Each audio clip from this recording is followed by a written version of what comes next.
Sean todos bienvenidos. Les pido por favor que vayamos a la página 48. Recuerden que estamos viendo la unidad 10 denominada procesos sociales.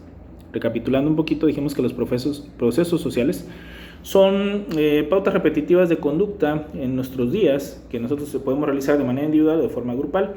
Vimos un esquema donde yo les pedí que fueran colocando las llaves para poder identificar de mejor manera los que son grupales y los que son individuales. Y también hablamos ya de los primeros dos procesos sociales, el de cooperación y el de competencia. El último punto que mencionábamos sobre el esquema de lo que es el proceso social denominado competencia es que siempre está en una línea muy delgada de convertirse en conflicto, que es el siguiente proceso social que vamos a analizar en la presente lección. Por lo tanto, por favor, todos en la página 48, a la mitad, donde dice conflicto. Conflicto, proceso de pretender monopolizar las recompensas eliminando o debilitando a los competidores. El conflicto surge cuando deja de centrarse en la pugna misma para enfocarse en un esfuerzo para eliminar a los rivales. Bueno, la clave aquí, o la diferencia principal entre lo que va a ser la competencia y el conflicto, es que en la competencia, o bueno, mejor dicho, en el conflicto, ya no solo buscas ganar la recompensa, sino que buscas también eliminar al rival o debilitarlo cuando menos, ¿no? Pero ya buscas hacer daño, ya buscas afectar. Y repito, y aquí nos vamos a centrar para ver ejemplos de cada uno de los temas que estamos viendo acá. En el caso del conflicto, nos vamos a centrar en el conflicto por excelencia, que es la guerra. En una guerra ustedes saben que lo que se busca es matar precisamente para ganar la guerra.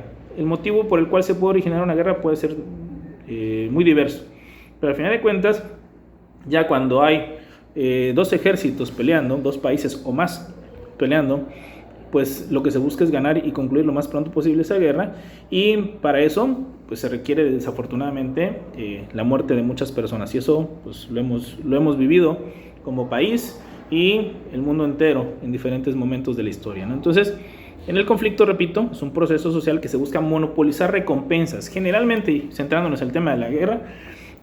Lo que se ha buscado a lo largo de la historia principalmente es territorio, poder, por supuesto, hoy en día petróleo. Eso han sido quizá los principales motivos de guerras. Territorio durante muchísimo tiempo. Hoy sigue vinculado el tema del territorio, pero muy ligado a lo que es precisamente el esquema del petróleo. Y por supuesto en la búsqueda de ese poder, ¿no? Por eso se generaron los grandes imperios a lo largo de la historia de la humanidad. Pero la clave, repito, es que en el conflicto se va buscando y se busca o se pretende eliminar a los rivales. En una guerra pues ni se diga, ¿no? Ahora, vamos a ver dos tipos de efectos que van a generar los conflictos: los efectos integradores y los desintegradores. Comenzamos con los efectos desintegradores del conflicto. Aumenta el resentimiento, conduce a la destrucción y el derramamiento de sangre, conduce a la tensión intergrupal, desbarata los canales normales de cooperación y desvía la atención de los miembros de los objetivos del grupo. Bueno, vayamos viendo cada uno de estos puntos. Aumenta el resentimiento. Bueno, pues esto es lo más obvio, ¿no? Recuerden que el conflicto está inmerso entre los procesos sociales que pueden ser individuales o de grupo. Y analicen algo. Quizá alguno de ustedes a lo largo de su vida tuvo algún momento en el que se haya peleado a golpes con otra persona, y pues lo más natural después de agarrarte a golpes o en el momento de estarte golpeando con alguien es que pues te genera resentimiento. Recibir un golpe te genera una emoción de coraje, de rencor hacia quien te está pegando.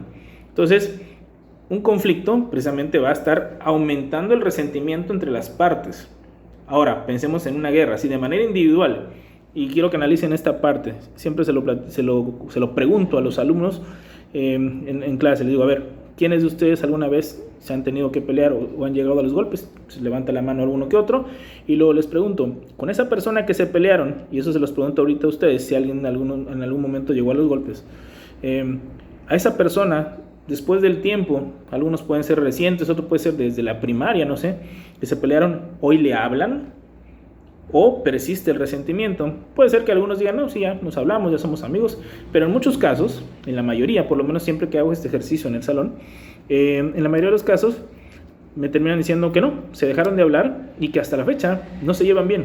Y conforme pasa el tiempo, tal vez un pleito de niños se ha convertido en un pleito de adultos, que quizá por una cosa simple o una tontería, hoy se ha vuelto un pleito grande. O sea, el resentimiento va creciendo conforme va pasando el tiempo, y eso es algo pues natural dentro de lo que son los esquemas de los conflictos. Ahora pensemos en las guerras.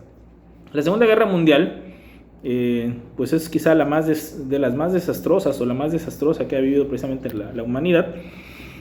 Dejó marcado mucho un conflicto por lo que vimos, y sobre todo por esa desigualdad, porque una cosa fue lo que pelearon los países aliados, que serían Inglaterra, Estados Unidos, Francia, contra los países del eje, ¿no? Alemania, Japón, Italia, pero principalmente el tema del nazismo, de los nazis en Europa.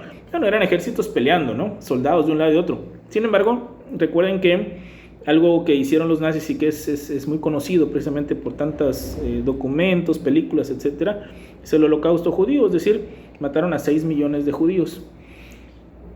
Muchos judíos pertenecieron a resistencias dentro de los diferentes países europeos donde peleaban contra los nazis, pero eso no quitó que hayan asesinado de una forma tan triste, tan pues que genera lo que es la rabia, ver cómo mataron en campos de concentración precisamente a 6 millones de personas, que incluían niños, mujeres, ancianos, etcétera. Pues imagínense lo que, si nosotros lo vemos como externos, lo vemos de fuera, y con el paso del tiempo provoca estos sentimientos de coraje, rabia contra esta situación. Ahora imagínense cómo lo ve precisamente el pueblo judío, los habitantes de Israel. Con el paso del tiempo, uno podría decir, bueno, los alemanes de hoy en día no son los nazis de aquella época, los judíos de hoy en día no son los judíos que vivieron allá, pero hay descendencia de ambos lados. Y el judío de hoy en día sigue viendo ese momento de la historia de su pueblo como un momento triste, desafortunado, y que les genera gran rencor a muchos de ellos. Muchos los escuchas en entrevistas y dicen que hayan perdonado, intentan olvidar, aunque hayan sido, o sean, los nietos o los bisnietos de aquellas personas que fallecieron. Pero muchos no, aunque no vivieron en aquel momento, no olvidan, no perdonan, y cada que escuchan hablar de alemanes, o cada que escuchan hablar de neonazis, y el neonazi puede estar en diferentes partes del mundo, no solamente en Alemania, entonces surge precisamente ese rencor, ese resentimiento contra un pueblo o contra una ideología, y todo aquel que profese esa ideología, ¿no? Entonces, este conflicto grande que se dio, con el paso del tiempo, se ha ido alimentando más fuerte en estos sectores, en los sectores radicales sobre todo, ¿no? Los extremistas, tanto judíos como por supuesto los neonazis que yo les comentaba, ¿no? Es decir, gente que sigue coincidiendo con la ideología que en su momento abanderó Hitler, y que aunque pareciera raro en estos tiempos, sigue estando presente en células a nivel mundial, ¿no? Al grado de que se dieron después de la Segunda Guerra Mundial muchas persecuciones precisamente contra los nazis que escaparon de la guerra por parte del gobierno israelí, la policía secreta, ¿no? de los israelitas. Bueno, entonces aumentar el resentimiento es algo muy normal, tanto en conflictos individuales como en conflictos grupales, por supuesto. Nosotros mismos pensemos, recuerden que el gobierno norteamericano a través de una guerra que ya explicábamos en ocasiones anteriores, con una excusa muy absurda, lo que buscaban era un pretexto para tener esta invasión hacia México y terminar por quitarnos lo que lograron, ¿no? Más de la mitad del territorio nacional, porque buscaban puertos en la parte oeste para comerciar con Asia, sobre todo por parte de Estados Unidos. A raíz de ahí no hay una relación del pueblo mexicano hacia los norteamericanos muy afectiva, que digamos. Se van los mexicanos, los migrantes, para buscar tener mayor cantidad de dinero, dólares, y poder enviar y sostener a la familia, pero eso no significa que lleguen necesariamente a querer al pueblo norteamericano. Es más, recuerden que la referencia de los mexicanos hacia los norteamericanos, no les decimos los norteamericanos, en una gran mayoría la referencia hacia ellos es gringos. Y decirle a un norteamericano gringo, pues no es algo agradable para ellos. Es como que nos dijeran a los mexicanos mojados, por así decirlo, ¿no? Entonces, quiero que entendamos que los conflictos van generando resentimiento. México, repito, hablamos de una política de vecinos, etcétera, pero muchísimos mexicanos, no tienen una relación hacia Estados Unidos tan agradable, o que les genere el pueblo norteamericano una relación agradable, afectiva, como lo podrían ser otros países, ¿no? Por ejemplo, les aseguro que hay un vínculo más natural, más afectivo, de mayor identidad y carisma con los brasileños, por ejemplo, que con el pueblo norteamericano, derivado precisamente de los conflictos que ha tenido México con este país, ¿no? Ahora, siguiente efecto desintegrador: conduce a la destrucción y el derramamiento de sangre. Pues esto es obvio, ¿no? Estás en una guerra, pues lo lógico es destruir y matar al enemigo, y por lo tanto tiene que haber derramamiento de sangre. Conduce a la tensión intergrupal. Bueno, si estás en un momento o estás viviendo un tema de guerra, nada más pensemos, si ahorita que estamos bajo los problemas de la pandemia, con los problemas de salud, con las cuarentenas, hay momentos en que la convivencia entre la familia es algo complicada, porque los nervios están de punta, porque la economía está afectada. Ahora imagínense lo que implica una guerra, en donde no sabes si ese día será el último de tus días, si mañana estará toda la familia o va a faltar alguno. Es decir, el tema de la supervivencia hace que todo se vuelva más tenso, y por supuesto es algo más complicado. Si lo llevamos al terreno de un conflicto individual, piensen, en el momento de que hay un pleito entre dos personas que están agarrándose a golpes, entre ellos por supuesto que hay tensión, pero en el ambiente también está muy propenso a la violencia, aún aquellos que no estén peleando en ese momento, al grado de que hay muchos pleitos que hemos visto, y en las películas a veces lo vemos como algo raro, pero se da en la realidad, que después de que están peleando dos, terminan peleándose 20, 10 contra 10, porque ahora sí que formaron parte de uno y otro bando, y en ese momento el pleito que era de dos se volvió más grande, porque la tensión del grupo es algo más compleja. O sea, la violencia genera precisamente esa tensión del grupo. Desbarata los canales normales de cooperación. Decíamos que el proceso social denominado cooperación es una ausencia del egoísmo. Es decir, pues yo voy a ayudar a los demás, voy a tratar de en lugar de pensar en mí, pienso en alguien más, ayudarlo porque lo necesita. Desafortunadamente, en un conflicto, sobre todo en una guerra, la gente empieza a ver por ellos mismos primero, antes de los demás, porque lo que está en riesgo es tu vida. Salvo casos heroicos, ¿no?, donde una persona ayuda a algún desvalido, o por supuesto cuando hay una relación afectiva a sus hijos, esposa, etc. Pero en realidad ya no se da ese tema de cooperación, ese tema de ayuda humanitaria tan fácil, cuando lo que estás buscando realmente es sobrevivir, vivir día a día, que puedas concluir esa guerra vivo. Y pues eso va evitando que se dé la cooperación, porque el pensamiento se vuelve un poco o bastante egoísta, derivado que quieres salvar tu vida, ¿no? Y desvía la atención de los miembros de los objetivos del grupo. Bueno, miren, aquí quiero mencionar un caso. Hay un libro, hace tiempo lo leí, que se llama El niño sobre la caja de madera, de uno de los sobrevivientes. En el caso él era de Polonia, un polaco judío, que durante la Segunda Guerra Mundial pues le toca, lo detienen, lo llevan a un campo de concentración, pero le toca estar dentro de la famosa lista de Oskar Schindler, que fue un nazi. Él se dedicaba, era un comerciante, era fabricante de diferentes productos que al final de cuentas iban en beneficio del ejército nazi.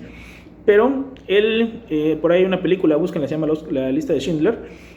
Él rescata a más de 1000 judíos de los campos de concentración, los lleva a su fábrica, que trabajen para él, pero lo realiza de una forma humanitaria. Es decir, él les salva la vida, sabe que ni siquiera eran tan productivos para poder generar los diferentes artículos, que a veces eran ollas, a veces eran balas, etc.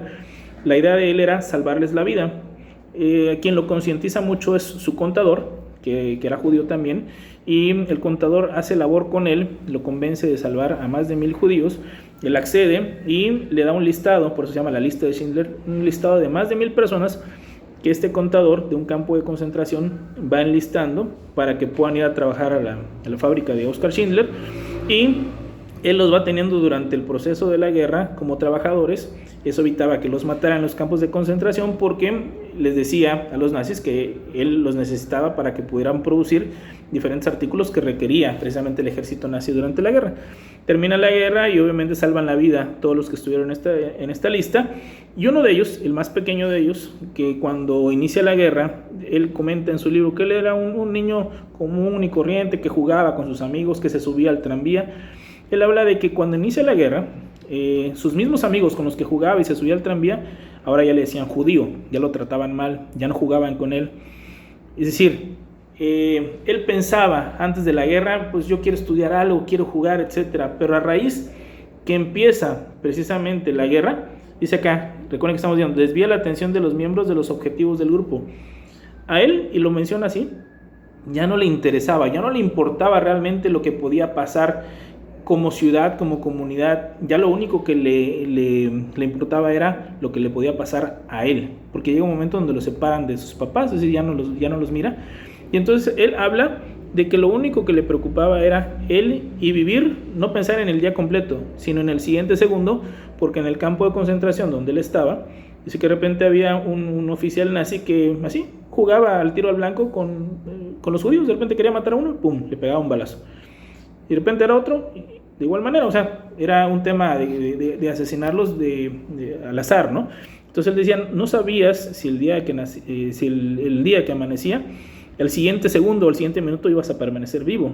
Entonces se volvía algo muy complejo, por lo tanto era difícil pensar en un tema grupal, ya solamente era salvar la vida de manera individual. Él habla precisamente que ya cuando concluye la guerra, y Oskar Schindler por supuesto le salva la guerra, porque hay un momento en donde lo quieren, estando aún en la fábrica, lo quieren detener, mandarlo a campo de concentración. Él le dice, no se lo lleven, él me sirve porque con sus dedos pequeños, como era, dice que aunque tenía, ya cuando llega ese momento, ya tenía 15 años, él por la mala alimentación era muy pequeñito, por eso tenía que pararse sobre una caja de madera para poder trabajar, por eso se llama El niño sobre la caja de madera. Oskar Schindler lo defiende diciéndole que por los dedos pequeños tiene que poder pulir lo que son el interior de las balas. Le salva la vida, y él comenta que hasta cuando termina la guerra es que él puede recuperar el pensar de otra manera. Ahora sí, ¿qué vamos a hacer? Soñar, tener esperanza, cosa que durante prácticamente toda la guerra no lo había tenido, ¿no? Desde el 39 hasta 1945 prácticamente. Entonces es normal que dentro de los efectos desintegradores del conflicto se genere precisamente el hecho de que ya no piensas de forma grupal, ya se vuelve, por eso hablamos de la falta de cooperación, ¿no? Egoísta, yo tengo que salvar la vida. Ahora, dentro de un conflicto, y obviamente la guerra, también van a haber cosas que integran. Podríamos decir cosas buenas, pues de cierta forma, ¿no? Dentro de una guerra, pues sí, siempre habrán cosas que no son tan malas y que van a integrar a todos los que están inmersos en un conflicto. Dice, define los problemas. Igual, es cierto, una vez que inicia un conflicto, lo quieres terminar. Sabes cuál es el problema. El problema es acabar con el otro o llegar a un acuerdo con el otro porque no quieres morir. Aún si estás peleando de manera individual, pues obviamente quieres ganar el pleito lo más pronto posible, porque no quieres un pleito de 3 horas donde se estén golpeando. Hay una frase que dice que no hay mal que dure 100 años ni cuerpo que lo resista. Entonces, igual, en una guerra lo que buscas es precisamente que la guerra concluya lo más pronto posible, porque están matando gente de tu lado y obviamente te pueden matar a ti. Y en un pleito individual, pues también no quieres estar agarrando a golpes durante tanto tiempo. Buscas ganarlo. Y para ganarlo, muchas veces se pacta, se llegan a acuerdos, ¿no? Es decir, en los pleitos individuales hay puntos en donde dicen, bueno, ya, cuando estás golpeándote, sabes cuál es el problema, pero estás así como en un empate que no pasa nada, llega un punto donde dicen, bueno, ya, o sea, quieres terminar, o sea, el problema lo quieres terminar ya, porque lo tienes muy claro. Una guerra ni se diga, ¿no? Siempre terminan por haber acuerdos entre los triunfadores y los derrotados, ¿no? ¿Conduce a la resolución de los problemas? Bueno, es obvio, ¿no? Si estás en un conflicto y tienes muy claro cuál es el problema, lo quieres terminar, quieres resolverlo. A veces para resolverlo te toca ceder, sobre todo cuando eres el derrotado. Cuando eres el triunfador, impones condiciones, pero al final de cuentas, como dice acá, conduce a la resolución, quieres acabar ya. De hecho, la Segunda Guerra Mundial se origina por una mala terminación de la Primera Guerra Mundial en cuanto a las condiciones que se pactaron para los derrotados. En este caso, los alemanes, que habían perdido también la Primera Guerra Mundial, recibieron una carga muy fuerte, impositiva por parte de los ganadores, para que pagaran los gastos de guerra, todo el desastre que se había generado. Llegó un momento donde los alemanes pues no tenían, y lo único que se alimentó es precisamente el rencor, el odio, las ganas de salir adelante, pero como una potencia en donde ya pues tenía que venirse esa parte de venganza contra todos aquellos que se habían ensañado con ellos, independientemente de que habían perdido una guerra, ¿no? Y surge precisamente Adolfo Hitler como el caudillo de esa causa, y ya sabemos lo que viene después, ¿no? Incrementa la cohesión del grupo. En muchos casos, un conflicto va a ayudar a que dentro de un mismo grupo, gente que tal vez antes no se hablaba o no se quería, terminan ayudándose, terminan apoyándose porque están en el mismo bando. Tal vez no es que se quieran, tal vez ni amigos van a ser terminando la guerra, pero en ese momento pertenecen a un bando contrario a aquel que los quiere matar. Por lo tanto, se dan muchos factores en los que se da esa cohesión del grupo. No siempre, porque ya hablábamos también de que dentro de los efectos desintegradores también viene esa parte individual, pero como quieres salvar la vida, como quieres salvar tu propia vida, muchas veces lo tienes que hacer en compañía de alguien más, porque entiendes que si no se salvan entre varios, es más fácil que los maten de manera individual, o sea, por separado, ¿no? Entonces, se incrementa también la cohesión del grupo. Conduce a la alianza con otros grupos. Bueno, en el caso de la Segunda Guerra Mundial yo les comenté que los dos bandos estaban integrados por los aliados, el mismo nombre lo dice, ¿no? Estados Unidos, Inglaterra, Francia, México formó parte de los aliados con el Escuadrón 201. Es decir, México también participó en esa guerra después de que hay un pasaje ahí en el que hunden un barco mexicano, un barco petrolero, y a raíz de ahí México entra en la guerra precisamente contra los países del eje, y del otro lado estaban encabezando los países del eje Alemania, Italia, Japón. Había uno que otro país más, pero digamos ellos eran los fuertes. Hungría creo que también estaba. Mantiene a los grupos alertas sobre los intereses de sus miembros. Bueno, estás en guerra, los grupos necesitan, los miembros van a ser los soldados, los miembros van a ser la sociedad civil, necesitan, sobre todo los altos mandos, verificar qué se requiere, pues alimento, vestido, etcétera, ¿no? Entonces vas a tratar como grupo de que se tenga esa parte, es lo básico. Entonces hay que estar alerta sobre qué necesitan, porque vas buscando ganar un conflicto, porque hay otro que quiere destrozarte, que quiere asesinarte y quiere ganarte. Entonces tú tienes que buscar primero fortalecer lo que tienes para luego ir contra el rival. Y viene una última reflexión, y con eso voy a concluir la lección del día de hoy, que vale la pena analizarla a fondo. Dice lo siguiente: algunos sociólogos ven el conflicto como el proceso social básico y el estado normal de la sociedad. Esto no es necesariamente verdadero o falso. Bueno, lo analizamos. Pareciera que el ser humano se la pasa peleando, ¿no? Si ustedes prenden un noticiero, guerra en alguna parte del mundo, en Medio Oriente, puede ser no sé, en Siria recientemente, vemos los conflictos en Irak, vemos los conflictos en Afganistán, vemos como en Sudamérica hay conflictos. No tiene que ser necesariamente una guerra entre países, a veces es guerra civil, ¿sí? entre los mismos pobladores de una misma comunidad se están peleando, se están matando. México mismo tiene desde hace ya más de una década pues incluso lo han nombrado algunos expresidentes, sí, como la guerra contra el crimen organizado, la guerra contra el narcotráfico, en donde están peleando mexicanos contra mexicanos, mexicanos que pertenecen al ejército y mexicanos que pertenecen a grupos delincuenciales, ¿no? Pero que son prácticamente otro ejército, nada más que ellos no, decir que ellos están en la parte ilegal, ¿no? Y vemos cómo todos los días mueren personas derivado de esto. Entonces el conflicto está presente todos los días en todas las partes del mundo, o en gran parte del mundo. Entonces, esto de que los conflictos digan de que el proceso social básico es el conflicto, parece que no están tan alejado de la realidad, porque también viene la otra parte. Los grandes avances de la ciencia, o bueno, muchos de los grandes avances de la ciencia, se han derivado precisamente del desarrollo armamentista, es decir, de toda la tecnología y toda la ciencia que se le tiene que aplicar al arte de la guerra para ganar poder, para ganar terreno, para ganar petróleo, etcétera. Luego termina encaminado hacia lo que va a ser temas como, por ejemplo, el Internet. El Internet surge, bueno, vamos un poco más atrás, la computadora. La computadora surge como un arma de guerra. Cuando había que descifrar precisamente los códigos de los nazis de dónde iban a atacar por parte de los ingleses, empiezan a buscar gente, intelectuales, eruditos que supieran sobre todo esto para poder descifrar los códigos de los nazis y entonces empezar a partir de ahí a detectar dónde van a atacar, combatirlos y ganar la guerra. Hay una película incluso que se llama El Código Enigma, donde habla precisamente de la persona y su equipo que es contratado por los ingleses precisamente para detectar estos códigos, y lo hacen a través de lo que hoy conocemos como computadora. Obviamente no era una computadora pequeña, era una computadora prácticamente del tamaño de todo un salón, ¿no?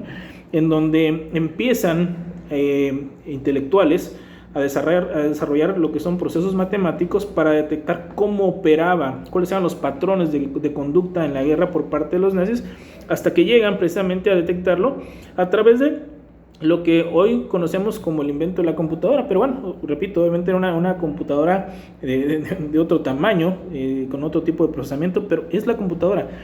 Esa arma de guerra que en su momento empezó a inclinar después, o si vas a saber dónde te van a atacar y es más fácil defenderte, fue cuando empieza a inclinar la guerra a favor de los aliados. Bueno, hoy las computadoras sabemos para que nos sirven para infinidad de cosas, ya no como un arma de guerra, pero surgió precisamente a través de ahí. El tema del internet también viene a través de procesos de las comunicaciones en temas militares, y así vamos viendo cómo tantas cosas que hoy en día utilizamos surgieron precisamente a través de una necesidad bélica, es decir, de armamento, de aplicación de la tecnología a lo que es un conflicto armado. Entonces nos vamos dando cuenta que tal vez esta última reflexión que nos comenta aquí el texto, pues no está tan alejada de la realidad. Parece que tiene que haber conflicto para luego evolucionar, aparentemente en muchos lugares, en muchos casos, para mejorar. Es decir, después de vivir un conflicto y entender lo complicado que es el vivir en conflicto, evolucionas para ya no tenerlo. Por ejemplo, la Organización de las Naciones Unidas se debe precisamente a la Segunda Guerra Mundial. Se pactó entre países unirse precisamente para que ya no pudiera, o que ya no surgiera, o si surgía, detener a otro personaje como Hitler y evitar una catástrofe como lo que fue la Segunda Guerra Mundial. Entonces, este pacto entre países surge, o esta evolución surge derivado precisamente de una guerra del tamaño de lo que fue la Segunda Guerra Mundial. Entonces, repito, pareciera que mucho de lo que vivimos en el día a día tiene su origen en un conflicto. Como dice acá, puede ser verdadero o falso, es decir, es la percepción que cada uno de ustedes pueda tener, pero al final del día sí podemos concluir que hay muchas cosas de lo que tenemos y que nos sirven hoy en día derivado de algún conflicto en algún momento de la historia de nuestro país o de la humanidad. Bueno, en la siguiente lección vamos a analizar las formas en las que se puede terminar un conflicto. Es decir, ya entendimos que es un conflicto, ya vimos lo difícil que es, lo cruento que es un conflicto, sea individual o grupal como la guerra, pero también hablamos de que todo conflicto quiere terminarse. Nadie quiere estar en un pleito constante, un pleito eterno. Entonces van a haber maneras o mecanismos de terminar el conflicto y son los que veremos en la siguiente lección. Cualquier duda, ya saben, lo pueden hacer llegar a través del chat y con gusto vamos contestando ahí. Que tengan muy buen día.